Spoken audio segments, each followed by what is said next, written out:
I'm here having a chat to our inspirational skipper, Toby Pinwill, who chalks up senior game number 200 in this Sunday's Round 18 clash against the Box Hill Hawks. Toby, how does it feel to be able to join some of the greats of the club to achieve such a special feat? It's obviously been a long time coming, so it's obviously a little bit of a lure to play on again this year, and needing 17 games, it was obviously there was always not too many games to play with, so it's a great honour. And obviously when you think of a few of the guys that have gone before that have played 200 games, it's fairly humbling to play as many games as some of those guys. So definitely good to join the likes of Ryan McMahon and Biff Dermott and those sort of guys.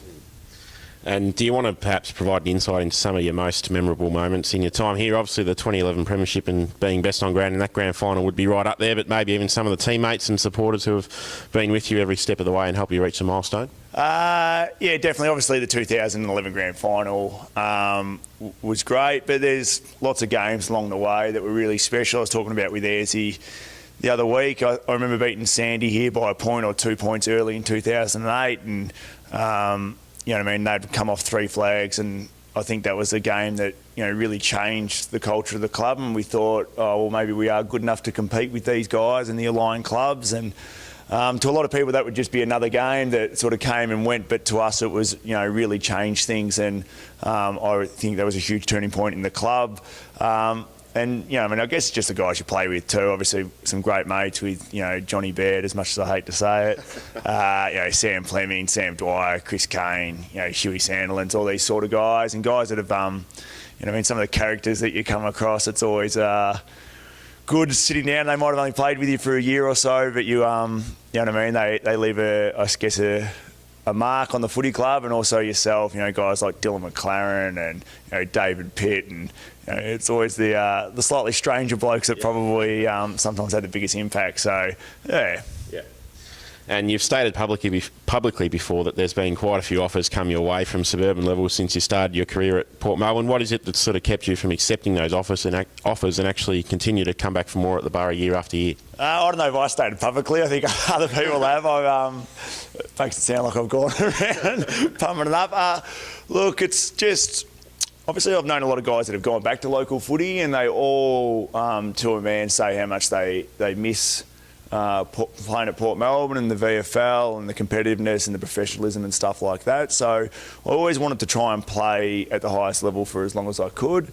When Port Melbourne went standalone and, got to play with all those guys I mentioned before, and others like Dave Robbins and, Ryan McMahon and all these sort of guys that you became really, really close with, there wasn't really a lure to go back and play, because I never felt like I was missing out on the club atmosphere and the local footy sort of vibe. So I guess that's the main reason is I love the competition and love playing at the highest standard, and always managed to mix it in with having a good time with the boys.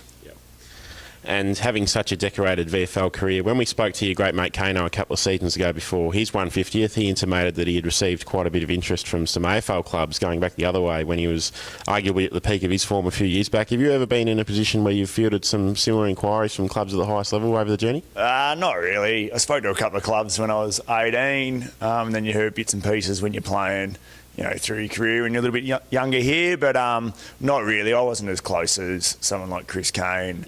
Obviously, Sammy Dwyer got there in the end, and a couple of others, but I think my limitations are there for all to see. So not really. And obviously, I think everyone always has that little dream to play as high as you can, but I've always been more than content with playing here. So a fair way off, I'd say. And the twofold question just to finish, you're 32 now, but your form this year has been as consistent as ever. How is the body feeling? And also from a team point of view, how do you think we're placed with 2 weeks to go in the home and away season? Obviously Sunday is a massive game as we search to try and secure that top 4 and double chance position. Firstly, body's feeling really good. Touch wood that it stays like that. I think the program we've had in place here has been really good with the fitness guys, and luckily haven't really had any injuries or any setbacks. So I've managed to do all the sessions. So the body's feeling good for this time of year. So hopefully that can stay the same. As far as the team's going, I think that we've sort of shown that our best is good enough. Huge game this week against Box Hill. to secure top 4. I think if we can bring our, somewhere near our best, we're going to be really hard to beat against anyone. But, I guess the challenge, that, that everyone's got to try and crack. So, look, I think we'll go pretty close, and I think we'll know more about where we're at after this week's game. Yep. Well, Toby, you've been a champion player and a champion person around Port Melbourne for so long. From everyone at the club, mate, congratulations on the 200 games and wish you all the very best of luck on Sunday. Cheers, thank you. I'd like to thank everyone, all the supporters and stuff as well for being there the whole time and always providing lots of support to us players. So really appreciate it and loved my time. Thanks, Toby.